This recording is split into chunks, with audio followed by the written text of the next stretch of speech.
So when you're working on creating a family culture that feels actually good to you, such that you want to show up in this family, that it feels good to be the parent, your kids kind of respect the hierarchy and are willing to acknowledge that you're a person who deserves to feel good here too. A part of that experience and a part of creating that kind of a system is that we actually have to decide that what feels good to me as the parent is primary in every exchange. So we're going to start there with every interaction that we have, which is like, what feels good to my system? And it doesn't mean that I'm going to be like the police of every single word that my kid says. I'm just going to kind of like run what they're saying through my little heart system and kind of feel like, does it make me cringe? Does it make me be like, oh God, like, oh, this person sounds like they're my boss, or they're talking to me like I work for them. If it has any of that tinge, if you feel even just the slightest tightening up, like or like, don't talk to me like that, I really want you to pause right there and just kind of put your hand over your own heart to remind yourself that how you feel in your exchanges with your kids actually matters, not just to you, but it matters in their ongoing respect for you, that you are actually being treated well.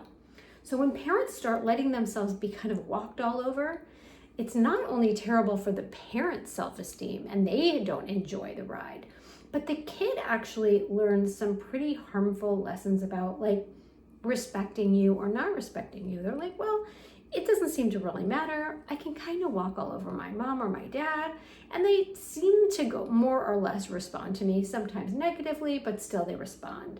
So I just want to give you a chance to pause in your leadership. And when your kid comes to you and says something that just doesn't sit right inside of you, just doesn't feel good the way it went in, I want you to just stop and just put your hands over your heart if you can, if it's not too cheesy for you, and say, ouch, that didn't feel good at all.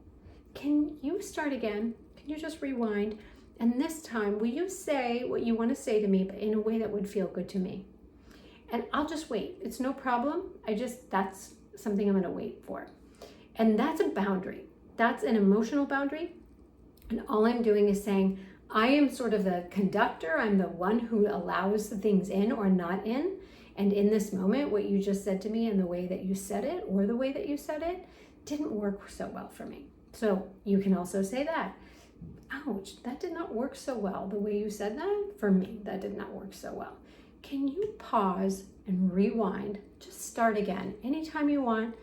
And if you don't want to, that's okay. I'm not making you do it. But if you want my attention, please start again and say that in a way that you think would feel good for me. I want you to really practice this piece. It's critically important that your kids learn that you are not afraid to set an emotional boundary, that they are able to be not just admonished for speaking poorly to you, because we're not looking for that. In fact, if you say like, oh, I don't like the way you're talking to me right now, don't you talk to me like that, you better rewind and restart, that's a whole heap of attention that they don't actually really benefit from. In fact, it turns out it's reinforcing. But if you just say, that didn't feel really good to me, if you want to start over and rewind and start again, I'm all ears.